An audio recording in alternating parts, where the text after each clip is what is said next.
আজ সিটকা শরীফের পবিত্র মাটিতে যিনি 1222 সালে 6 বৈশাখ বাংলা সালে বুধবার এই জগতে তার সেখানে ছিলেন সেই কুষ্টিয়া এলাকায়। সেখান থেকে ক্রমান্বয়ে যিনি সিটকা শরীফকে আলোকিত করেছেন সেই মহানলী হযরত খাজা শাহ শফি দেওয়ান আব্দুল রশিদ আল চিশতি জাহাঙ্গীরনগরে পাওয়া যান 1347 সালে 12 ভাদ্র, জানা দরকার সবার। তিনি এই নশ্বর দেহটাকে তিনি ত্যাগ করে, আসলে আল্লাহর অলিগণ দেহ ত্যাগ করা মানে কি? তার দেহটাই নূরে বোঝাচ্ছা, নূরে মোহাম্মদের আলোতে আলোকিত। তো আপাত মস্তক সেই নূর নবীর নূরে আলোকিত ব্যক্তি যারা, তাদের আরেকটি রজত পর্যন্ত অবিনশ্বর, তাদেরকে নির্ভয় নিশ্চিন্ত বলা হয়েছে। সেই আল্লাহর অলি হযরত খাজা শাহ শফি দেওয়ান আব্দুল রশিদ আল চিশতি নিজামী বাবাজানের এই পবিত্র অনুষ্ঠানগুলোকে শ্রদ্ধার সাথে তার সেই নুরানি কদমের বাজার শরীফে আমার ভক্তির জন্য রেখে আরও এখানে যত অলির আগমন করেছেন হযরত খাজা শাহ শফি আহমদ কাউসার আলী ওরফে জিন্দা শাহ রহমতুল্লাহ, আরও যত অলিদের আগমন সিটকা শরীফ পবিত্র হয়েছে, ধন্য হয়েছে, সেই অলিদের আমলে আমার মস্তকে আমি এই দরবার শরীফে হযরত খাজা শাহ শফি আনসারী শাহ ওরফে আসিল আলী আল চিশতি নিজামী সেই দরদির নুরানি কদমে আমার ভক্তির সম্মান রেখে আমার এই জরাজীর্ণ দেহটা যে কদমে দেওয়ার কারণে হয়তো চেষ্টা করেছি এখানে দাঁড়িয়ে কথা বলার সুযোগ পাচ্ছি, সেই হযরত খাজা শাহ শফি দেওয়ান মহিউদ্দিন আল চিশতি নিজামী আমার নয়নের মনে তার সেই নুরানি জগতে নিজের মস্তককে অবনত করছে। আমি শ্রদ্ধা করে আমার হৃদয়ের নিংড়াটা ভালোবাসা এবং বিশ্বাসপূর্ণ শ্রদ্ধা ভক্তি জানাচ্ছি হযরত খাজা শাহ শফি আবুল বাশার আল চিশতি নিজামী আমার শ্রদ্ধা চাচা এবং আমার শ্রদ্ধনীয় ভাইজান হযরত খাজা শাহ শফি দেওয়ান মুস্তাফা আল চিশতি নিজামী সেই মিয়া ভাইজানের কদমে, এবং এখানে আরও আমার তরিকতের ভাই অনেক ভাইয়েরা এখানে উপস্থিত আছেন। বিশেষ করে আমার ভাই আরেকজন হযরত খাজা শাহ শফি বুলবুল আহমেদ আল চিশতি নিজামী, যিনি অত অসুস্থ শরীরে এসে এখানে বসেছেন, তার প্রতি আমার শ্রদ্ধা ভালোবাসা প্রথমে চুম্বন। এবং যারা এখানে জ্ঞানী গণী সতীজন আছেন, আমি অত্যন্ত নালায়ক গুণাগার, আপনাদের সামনে কোনো কথা বলবো সেরকম যোগ্যতা আমার নেই বললেই চলে, তবু যদি দয়া করে দু একটি কথা বলতে পারবো। সকলের প্রতি শ্রদ্ধা ভালোবাসা রেখে ভক্তি রেখে আমি দু একটি কথা বলার জন্য ইচ্ছা প্রকাশ করছি, সকলের দোয়া চাই। যাই হোক, আলোচনা চলছিল এখানে। আমি এই আলোচনার প্রারম্ভে বাংলাদেশে যে প্রাকৃতিক দুর্যোগ বন্যা কতগুলো জেলার মধ্যে ঘটে গেছে, যেটি আমাদের বলা উচিত কারণ দরবার মানুষের জন্য। এই জন্য বানভাসী মানুষ যারা কষ্ট করতেছে তাদেরকে যেন আল্লাহ শেফা এবং দুর্যোগ থেকে মুক্ত করে, সবাই বলি আমিন। এবং যার যেই সামর্থ্য আছে যেভাবে পারেন, রাস্তাঘাটে বিভিন্ন জায়গায় বিভিন্ন মানুষ কিন্তু বানভাসীদের জন্য বিভিন্ন টাকা পয়সা তুলতেছে বা সাহায্য দিতেছে, তবে নির্ভরযোগ্য যারা চিনতে হবে যে কারা তাদের কাছে যে এটা পৌঁছাবে। আমি আলোচনার শুরুতে এই কথাগুলো বলে নিলাম, কারণ দরবারগুলো কিন্তু মানব কল্যাণে কাজ করে। এই জন্য দরবার শরীফ মিয়া ভাই জানাচ্ছে, আপনারা যদি বলেন কেউ কিছু দিতেও চান যে না এই ব্যাপারে আমরা দিতে চাই, আমার মিয়া ভাই হবে দিতে সমস্যা নেই, পরে হয়তো করা হবে। দরবার শরীফের উন্নয়ন এবং যদি ত্রাণের ব্যাপারে কেউ সাহায্য করতে চান, ঠিক আছে? কারণ একটা দরবার একটা দরবার কি চিরস্থায়ী, আল্লাহ যদি কবুল করে, ঠিক কিনা? দিনে দিনে আলোকিত হয়, অনেক রাজার রাজত্ব চলে যায়, অনেকের অনেক কিছু চলে যায়, কিন্তু আল্লাহর অলিত্ব চলে যায় না, নাকি? আল্লাহ কোরআনে বলেছেন, আলা ইন্না আউলিয়া আল্লাহি লা খাউফুন আলাইহিম ওয়া লা হুম ইয়াহজানুন। আল্লাহ বলে, নিশ্চয় যারা আমার বন্ধু, আলা সাবধান, ইন্না নিশ্চয়, আউলিয়া আল্লাহ যারা আমার বন্ধু, তাদের ভয় নাই, তারা নির্ভয় নিশ্চিন্ত, ইহকাল পরকালে তাদের কোনো টেনশন নাই। গ্যারান্টি কার? সূরা ইউনূস ৬২ নম্বর আয়াত। আল্লাহ গ্যারান্টি দিয়ে বলল, আল্লাহর ওলির ভয় নাই। কোন মোল্লা যদি বলে পীর বাবার আল্লাহর ওলির খবর থাকবো না, কারটা মানবে, আল্লাহটা মানতে হবে, ঠিক না? সাবধান, এগুলো যারা বলে তাদের দলে মিশবেন না। যাই হোক, আমি পবিত্র কোরআন থেকে আয়াত পাঠ করেছি, আকিমিস সালাতা লিদুলুকি শামসি ইলা গাসাকিল লাইল।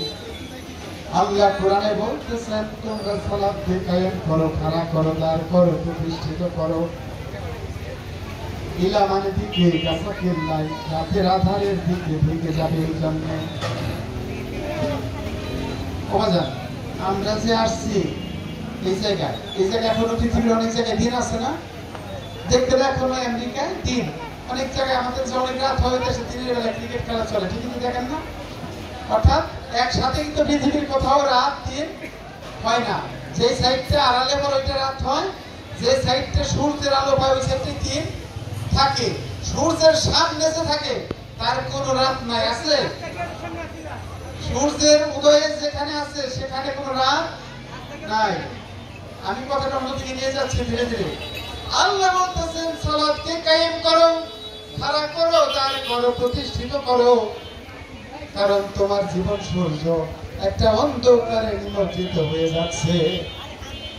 ওয়া কুরআন আল ফাজরে, এবং ফজরের কোরআন। কিসের কোরআন? ফজরের কোরআন। কিছু লোকে তাফসীর করে ফজরের নামাজ, এটা কিন্তু কুরআন আল ফজর, অর্থাৎ ভোরের প্রভাতের কোরআন।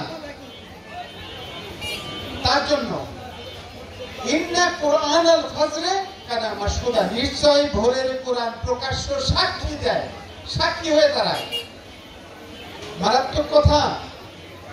আমরা এই আয়নীয় জগতে এসেছি বাজান, এই সুরত দিয়ে আসলাম, জীবন সূর্য একটা অন্ধকারের দিকে ঢেকে যাচ্ছে। কারণ হইল আমাদের জীবনে সালাত কায়েম হচ্ছে না, বাস্তবায়িত হচ্ছে না। কি কি হচ্ছে না? সালাত। সালাতটা কি? সংযোগ। সংযোগটা কার সাথে? রবের সাথে, নাকি? আমার কথা বোঝা যাচ্ছে? অর্থাৎ রবের সাথে সংযোগ হচ্ছে না। রবের সাথে সংযোগ হচ্ছে না বিধান আমাদের জীবন অন্ধকারে নিমজ্জিত হয়ে যাচ্ছে। আর সংযোগ হচ্ছে না বিধাই আমাদের দেহ পবিত্র বিশুদ্ধ হইতে পারতেছে না। আমরা তো ওয়াজ করি হইল পবিত্র হয়ে নামাজ পড়ার জন্য, তাই না? কিন্তু নামাজ, রোজা, হজ, যাকাত, কালেমা প্রত্যেকটা ইবাদত হলো পবিত্র হওয়ার জন্য। বলেন না সুবহানাল্লাহ। যে পবিত্র হয়ে যায় ওই ব্যক্তির আর পবিত্র হওয়ার কিছু নাই। যে ব্যক্তি পবিত্র হয়ে গেছে ওই ব্যক্তি আল্লাহর সাথে কি হইছে? আল্লাহ বলে, আমার যে পবিত্র ব্যক্তি, আমার হয়ে গেছে, ওই ব্যক্তির হাত আমার হাত, ওই ব্যক্তির পা আমার পা, ওই ব্যক্তির চক্ষু আমার চক্ষু, ওই ব্যক্তির জবান আমার জবান, ওই ব্যক্তি যা করে আমি করি। তার মানে পবিত্র হওয়ার জন্য নামাজ, নাকি পবিত্র হয়ে নামাজ? আমার কথা বুঝবেন না। নামাজই হলো পবিত্র হওয়ার জন্য। শরীয়তি ভাবে একটু দোয়া মোছা করি, ময়লা পবিত্রতা হওয়ার চেষ্টা করি, কিন্তু এটাকে পরিপূর্ণ পবিত্রতা বলা যায় না। আন্তরিক পবিত্রতা অর্জন করতে গেলে আমার এই সালাত কায়েম করতে হবে। যখন আমার প্রভু আমার সাথে সংযোগে থাকবে, আমার কাজ কর্ম সর্বসময় আমার অঙ্গ প্রত্যঙ্গে প্রভুর নূর জারি হবে, তার দ্বারা আমার অঙ্গ প্রত্যঙ্গ পরিচালিত হবে, তখন আমার দেহ কেমন পবিত্র হবে। তখন ওই ব্যক্তির কাজের মধ্যে কোনো পাপ থাকবে ওই ব্যক্তির সালাত তারেও কানতে ফিরাইব। কোরআনের আয়াত পড়ছে ইন্নাস সালাতা তানহা আনিল ফাহশাই ওয়াল মুনকার। নিশ্চয় ব্যক্তির সালাত তাকে অশ্লীল এবং অকাজ থেকে ফিরাইয়া রাখে। নামাজ পড়ি, সকল ঘরেও পড়ি, বুঝতে হবে আমার সালাত হচ্ছে, আমি সালাত ছেড়ে দিতে বলি না। তবে শরীয়তি নামাজ দিনে 5 বার আদায় করার পরে যদি নামাজ তার লোক দেখানোর জন্য হয়, ওই নামাজ যদি আমাদের শুদ্ধ না করা পরে বুঝতে হবে ভেজাল আছে। তাইলে কামেল মুর্শিদ যেই ব্যক্তির মধ্যে সালাত প্রতিষ্ঠিত আছে, ওই ব্যক্তির কাছে যে সালাতকে শিক্ষা করতে হবে, ঠিক কিনা? ওই ব্যক্তির সংযোগে যে মনের মধ্যে অবিরত আমাদের ইন্দ্রিয় দ্বারা চক্ষু কর্ণ নাসিকা, চক্ষু যেদিকে তাকায় একটা কিছু দেখে না, ওইটা একটা বিষয় রাশি একটা চিত্র অঙ্কন করে মস্তিষ্কের মধ্যে পাঠায়। ওই বিষয় বাসনাটা মেয়ে হাইটে গেছে, একটা যুবক মনে কুকল্পনা জাগছে, সারা রাত ওই চিন্তা ভাবনার মনে ঢুকে গেছে, ওর সালাত শেষ। কিন্তু যে ব্যক্তির নামাজ কায়েম আছে, কুকল্পনা জাগা মাত্র তার সালাত তাকে কি করবে? কুকল্পনা থেকে ফিরে বলবে তোমার ওটের চাইতে এইটা সুন্দর বেশি, বলেন না সুবহানাল্লাহ, ঠিক না? কিন্তু এই জন্য আমি বলতেছি, তাহলে তরিকতের মানুষ কি বেনামাজি না? কিন্তু কোথাও যায় যদি এক জায়গায় বসে, কোন লোকে বলে কে কে নামাজ আদায় করবে, হাত তোলেন, আপনার হাতটা ওঠে না, কারণটা কি?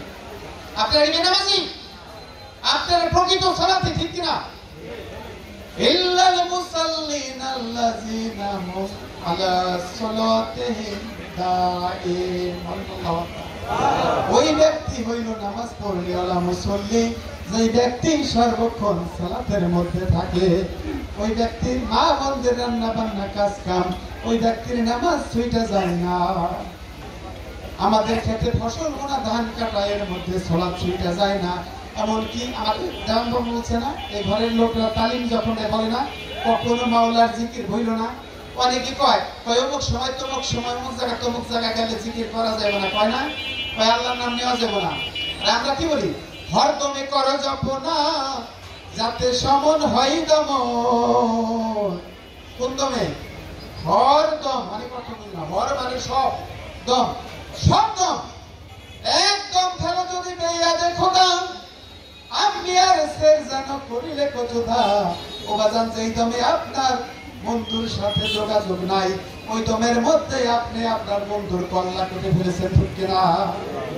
যেই ওয়াজের নগদ নাই, ওটা বাকি বুঝে কোনো লাভ নাই।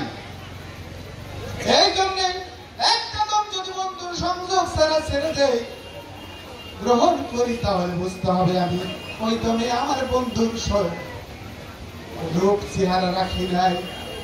এখানে আলোচনা হচ্ছিল, অনেকে কয় আল্লাহরে দেখা যায়, অনেকে দেখা যায় না। আসলে ওই আরেকটা কথা বলছে আমার ভাই, যে দেখা যায় দেখা যায় না।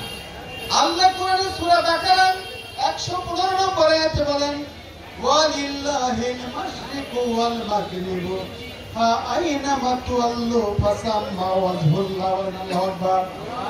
পূর্ব পশ্চিম যেদিকে মুখ ফিরাও না কেন, ফাসাম্মা ওয়াজহুল্লাহ ফাআইনামা, অন্বেষণ করো, ফা মানে অতঃপর, আইনামা অতঃপর অন্বেষণ করো, অনুসন্ধান করো, কার? ফাসাম্মা ওয়াজহুল্লাহ, ওয়াজহুল্লাহ ওয়াজহুজুক আল্লাহ, ওয়াজহুল্লাহ মানে আল্লাহর চেহারা। কার চেহারা? আল্লাহর চেহারা আছে নি? সূরা বাকারার 115 নম্বর আয়াত। এখন বর্তমান যুগে তাফসীরকাররা ঘুরাই লেখা আল্লাহ আছে, আরে ওই কথা তো বলে নাই, বলছে আল্লাহর চেহারা, ওয়াজহুল্লাহ, ওয়াজহু যোগ আল্লাহ, ওয়াজহু মানে চেহারা, আল্লাহর চেহারা ওয়াজহুল্লাহ, ঠিক না? কুল্লু মান আলাইহা ফান, সবকিছু ফানা হয়ে যাবে যা সৃষ্টির অন্তর্গত, সৃষ্টির উপরে। ওয়ায়াবকা ওয়াজহু রাব্বিকা যুল জালালি ওয়াল ইকরাম, ঠিক না? কিন্তু তোমার প্রভুর চেহারা, যেই চেহারা প্রভুর রং রূপ দ্বারা আলোকিত হয়েছে, নূর দ্বারা আলোকিত হয়েছে, বাঁকা প্রাপ্ত হয়েছে, ওয়ায়াবকা কি বাঁকা, যেই চেহারা বাঁকা, ওই চেহারা ধ্বংস নাই, ধ্বংস নাই। তাহলে সেই ব্যক্তি অমরত্ব লাভ করতে চায়, ইসলাম মানেই হইল মৃত্যুঞ্জয়ী হওয়া, মৃত্যুকে জয় করা, ঠিক কিনা? অনেকে ইসলাম মানে শান্তি। শান্তি কখন হয়? ইসলাম মানে মৃত্যুঞ্জয় হন। আমি 2006 সালে একটা বই প্রকাশ করেছিলাম, ইসলামে মৃত্যুঞ্জয়, তার কাছে থাকলে হয়তো জানতে পারেন। তো ইসলাম মানেই হলো মৃত্যুঞ্জয়ী হওয়া। এই জন্য বাংলার মুখে শাহ সুফি দেওয়ান আব্দুর রশিদ আল চিশতি নিজামী বাবা জানের চাইতে উত্তম কথা আমি আর কারো জবানে এত মানবযুক্তি ব্যাখ্যা করে বলতে শুনি নাই। যাদের জ্ঞান বুদ্ধি কম, অল্প অল্প বুঝে, ওই ব্যক্তি কয় দেওয়ান বাবা নাকি পঞ্চরূপের কথা বলে ভুল করেছে, কয় না অনেকে। আহা, এই তত্ত্ব যে বুঝে না, অর্থাৎ একই প্রভু, কিভাবে বলি, এটা তো অনেক সময় দরকার। কুনতু কানজান মুখফিয়ান ফাহাবাবতু আন রাফানা খালাকতুল খালাকাল আরাফা। আল্লাহ বলেন আমি গঞ্জ মুখফি গুপ্ত ধনভাণ্ডারে গোপন ছিলাম। এক না, গোপন ছিলাম। আমার ইচ্ছা হলো, ইরাদা হলো, নিজেকে জগতে প্রকাশ করি, প্রলম্বিত করি, কি করি, বিকশিত করি, আত্মপরিচয় প্রকাশ করি। এই জন্য বিশ্ববাগান সাজাইলাম। তাইলে আপনার চোখ দিয়ে কে দেখে? আপনার চোখ দিয়ে দেখে তার নাম বাসিরুন, কান দিয়ে যে শোনে তার নাম সামিউন, জবান দিয়ে যে কথা বলে তার নাম কালিমুন, যে মনে মনে ভাবে, ইরাদা করে, ইচ্ছা করে মরিদুন, ঠিক না? ভালো মন্দ বিচার করার শক্তি মরিদনের আছে। আলিমুন মানে হলো জ্ঞান, যা দ্বারা মানুষ আশরাফুল মাখলুকাত ওয়া জান হাইয়ুন, এই কথার চলে তার শব্দ সিফাত। এটা কার ঠিক আসলো? জাত ঠিক আসছে কিনা? একই হাইয়ুল কাইয়ুম জাত, সে নিজেকে বিকশিত করার জন্য, জগতে কাজকর্ম করার জন্য, জগৎকে পরিচিত করার জন্য বান্দাই সিফাত, পয়গম্বরী সিফাত, ধাপে ধাপে বিভিন্ন রকমের সিফাত প্রকাশ করেছে, ঠিক কিনা? খোদাই সিফাত কি? হ্যাঁ, হাইয়ুন, তাই তো, চিরজীবী, চিরস্থায়ী। আলিমুন, মুরিদুন, কাদিরুন। আমার বাজান এখানে হযরত খাজা শাস্ত্রী দাউদ আলমাদ চিশতি নিজামী, তিনি তাসাউফের উপরে যথেষ্ট গবেষণা করে এবং আমাদের যুব সমাজের জন্য, পরবর্তী প্রজন্মের জন্য একটা আলোকবর্তিকা। তাহলে এই আলিমুন, মুরিদুন, কাদিরুন তিনটা কি সিফাত? পয়গম্বরী সিফাত না বাজান? হ্যাঁ, এই পয়গম্বরী সিফাত নিযুক্ত করছে সামিউন, বাসিরুন, কলিমুন। বান্দা কয়জন? তিনজন। বান্দার জন্য তিনজন পয়গম্বর, ঠিক কিনা? তিনজন নবী আপনার মধ্যে, বাইরে না। তিনজন নবী, আলিমুন, মুরিদুন, কাদিরুন, তিনজন নবী আপনার সামিউন, বাসিরুন, কালিমুন নামক তিনজন বান্দার জন্য। যেই ব্যক্তি, এই জন্য আল্লাহ কোরআনে বলছে আমি কোন জাতিকে শাস্তি দেই না, ওই জাতির কাছে কোন নবী প্রেরণ বা কোন হেদায়েতকারী প্রেরণ না করে, তাই না? তাহলে এগুলো আমার কাছে অনেক কঠিন হচ্ছে না? এই পয়গম্বরী আইনের বাইরে যদি আপনি এখন বান্দা যদি চলে, ভক্ত যদি গুরুর আইনের বাইরে চলে নাকি, অর্থাৎ এই মুরিদুন অর্থাৎ ইরাদা, এখানে যখন নাকি আপনার বাসনা করেছে কার দিকে, আমি হাইয়ুন অর্থাৎ চিরজীবী, চিরস্থায়ী, অমরত্ব হব, আমি মৃত্যুঞ্জয়ী হব, মৃত্যুকে জয় করব, এই ব্যবস্থাটা একমাত্র ইনসানি মাকানে আছে। কোথায়? ইনসানি মাকানে আছে। জামাদাত, নাবাদাত, হায়ানাত, এই তিনটে জামাত এই মুক্তির এই উচ্চ জ্ঞান সম্পন্ন হয় নাই। এখন জামাদাত জগতে, খনিজ জগতের মধ্যে আছে না জীবন? একটা মরিচ গাছ লাগান মাটির মধ্যে, থেকে মরিচের মধ্যে মরিচ ধরনের বিচি পয়দা হয় না? ওইটা ঝাল না? তেঁতুল গাছের মধ্যে যেটা তেঁতুল টক লাগে না? আম গাছে আম মিষ্টি লাগে না? একই মাটি থেকে উঠে বিভিন্ন স্বাদ, ওই বস্তু মাটির মধ্যে জমা। দেওয়ান বাবা বললেন কি, ভব মাটিরই খেলা, মাটিতে উৎপত্তি হয় মাটিতেই মেলা, ভব মাটিরই খেলা, ঠিক না? পরম সত্তা নিজে পঞ্চভূত সেজে, আপনার দেখিতে আপনি প্রেমে মজে। কত সুন্দর কথা রে বাজান। এই পঞ্চভূত পাঞ্জাতনের মধ্যে সে একই রূহ, রুহুল কুদসি, নিজেকে সে বিকশিত করার জন্য, পরিচিত করার জন্য ইনসানি, হায়ানি, জামাদি, নাবাদি এইরকম চারটে ভাব প্রকাশ করছে, আর তাই না? এই জন্য কি রুহ ভাগ হয়ে গেছে? একই নফস, নফসে ওয়াহিদ, যেটা কোরআনের ভাষায় বলতে গেলে আমি রহমান বলি, অনেকের বেকায়দা লাগবো। কোরআনে বলছে নফসে ওয়াহিদ, প্রভু নফস, সেই নফস কাজ করার জন্য নফসে মুতমাইন্না, লওয়ামা, মুলহিমা, আম্মারা, এইরকম চারটে নফস প্রকাশ করছে না? এই চারটে নফসকে প্রকাশ করার জন্য কোরআন বলতেছে এমন কোন নফস নাই তার উপরে কোনো কর্তা নাই। কথা বোঝা যাচ্ছে? তাহলে প্রত্যেকটা নফসের উপরে প্রত্যেকটা নফসের একজন করে কর্তা আছে, অর্থাৎ রূহ। দেখা গেছে মুতমাইন্না নফস যখন প্রকাশ পায় তখন তার রূহ হয় ইনসানি, ওই ব্যক্তির মানুষ বলা হয়।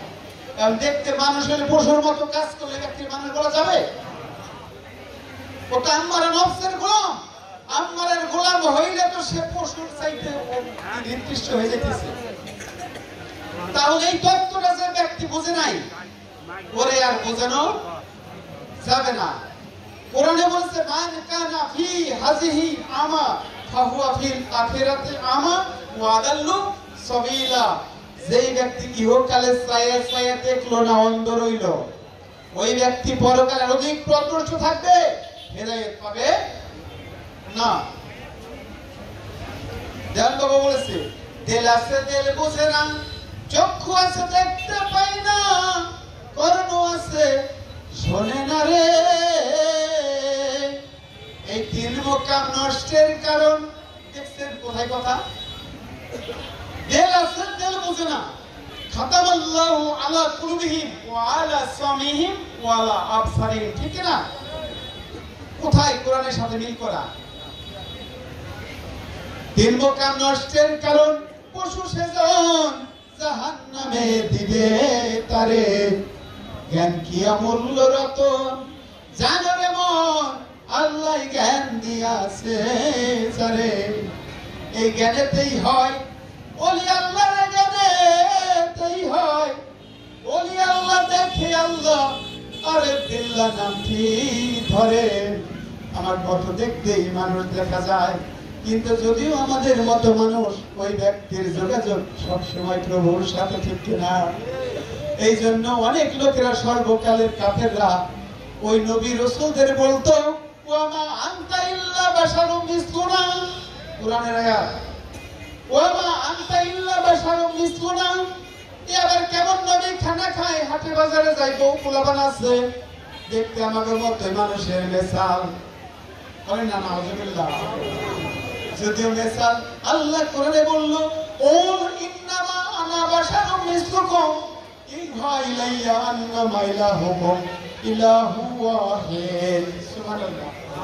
অর্থাৎ যদিও দেখতে আমাদের মতো মানুষের মেসাল, বাটটা আলো দিতেছে, তাই না? সূর্যটা আলো দেয়, এই জন্য যদি আলোর সাথে মিল করে এদেরকে বাটটাকে সূর্য বলা যাবে?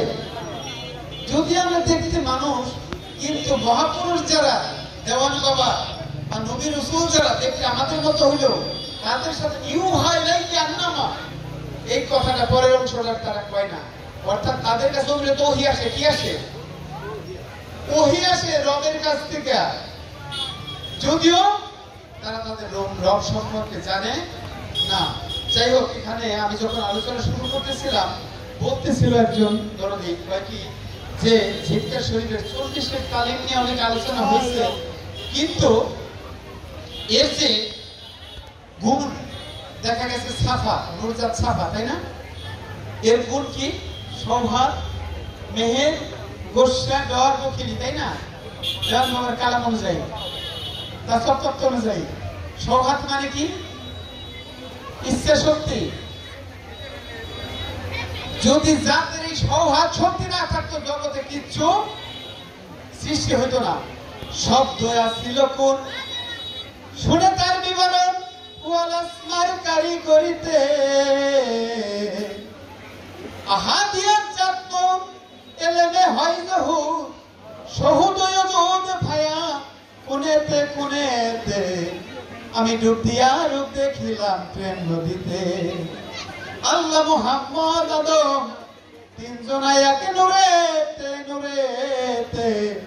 বাবা, তিনজন কি এক? তিনজন এক না, তিনজনের মধ্যে এক নূর। এই তত্ত্ব না বুঝতে ভেজাল আছে। কিছু কম জ্ঞানী লোকে শত্রুতা করব, ওলিদের বিরুদ্ধে কথা কইব, ফতোয়া দিব কাফের। তিনি তিনজনকে এক করে নাই, কিন্তু তিনজনের মধ্যে একই নূরের পরিস্থিতি, ঠিক কিনা?